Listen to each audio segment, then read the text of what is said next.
So contracts are legally binding, so I want to cover that.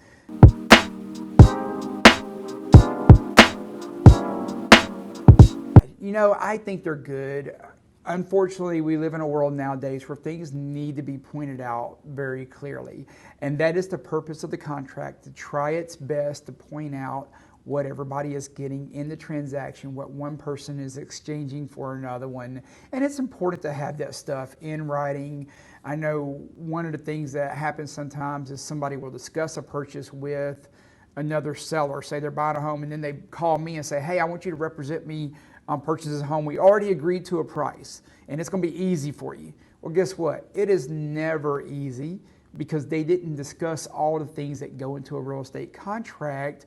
And there's always some kind of misunderstanding there where one person thought the other person was going to do this and the other person thought the other person, because they've done everything verbally and they weren't experienced in the area and it just didn't go well. Sometimes we're able to save those deals for them, sometimes we're not.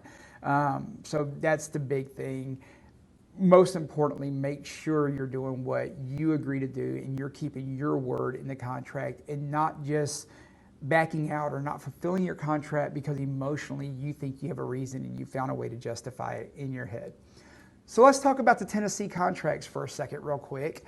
These are pretty cool in a way, and what I mean by that is they are written by the Tennessee Association of Realtors, and they are written in a way to be adequate for both the buyer and the seller. So they're not written in a way to favor one or the other as much as possible.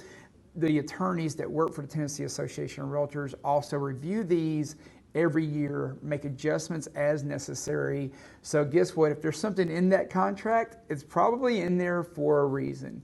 But the great thing about it is you don't have to start from scratch. The contracts are pretty good to go. They've got stuff in there to use thousands of times every year in the state of Tennessee. And it's also the contract that your real estate agent should be the most familiar with if they're in Tennessee, so that they can explain it to you and answer all your questions. Let's talk about just a couple catches that we have in contract that you might need to be aware of that maybe don't pop up a lot. There are certain things in the contract that the contract automatically calls us stay with a home. So if you're selling a home, you should know this. For instance, all the light fixtures in the house are in the contract that they stay with the house. So if your child has a special light fixture in their bedroom that they just love and you know they're going to be devastated if they can't take that light fixture with them because their grandmother who passed away gave it to them or whatever the case might be, go ahead and take that light fixture down before the house goes into market and replace it with something else nice. That way the buyer never sees it, never asks for it, and you don't have to go through that drama.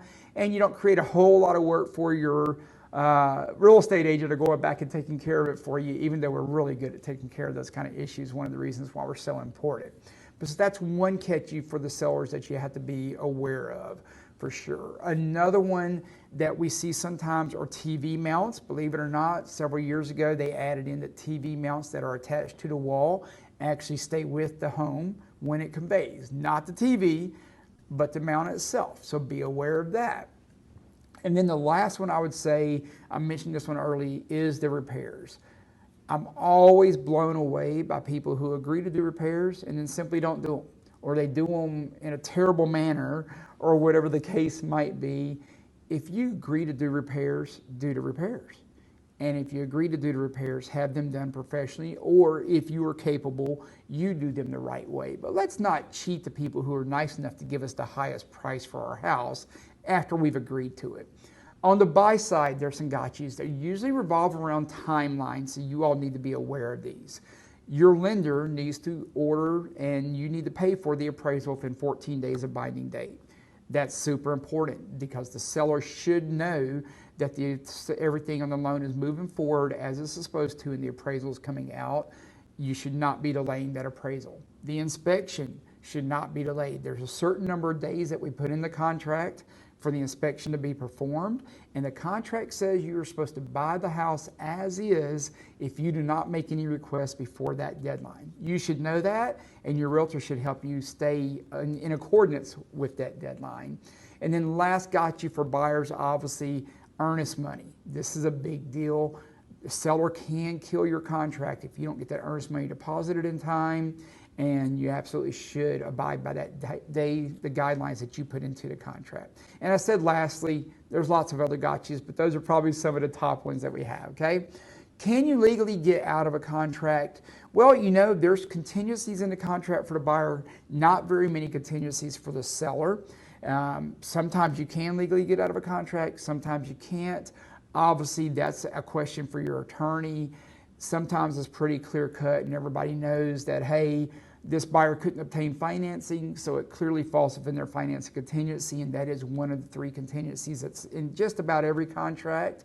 If it falls into one of those three contingencies, the inspection, the appraisal, or the financing contingency, is pretty easy to get out of. If you can't get the loan, if you lost your job, obviously you can't buy it. The contract protects you as a buyer in most circumstances. At the same time, it's really kind of hard to get out of if you're a seller. So be aware of that, unless, of course, the buyer doesn't meet their guidelines of depositing earnest money on time, etc. So there are times when you can get out of a contract, and there are times when you should get out of a contract. But I think a lot of people try to get out of a lot of contracts for moral or emotional reasons that they shouldn't honestly be trying to get out of the contract for. So I hope this helps, gives you a little bit of information about the contract. Obviously, I could talk for hours about contracts, and I don't want to put you all to sleep by trying to do that. So this is a very quick overview. So I want to give you kind of a cool opportunity in this video to ask questions about the contract. So if you have any questions about a contract, throw it down there in the comments. We'll do the best we can to answer it. We're not attorneys, so there may be some that we don't answer for you. I just want to give you that little disclosure. But if you have a quick question in general about how the general contract works, we'd love to help you out with that information. Throw your question down there in the comments.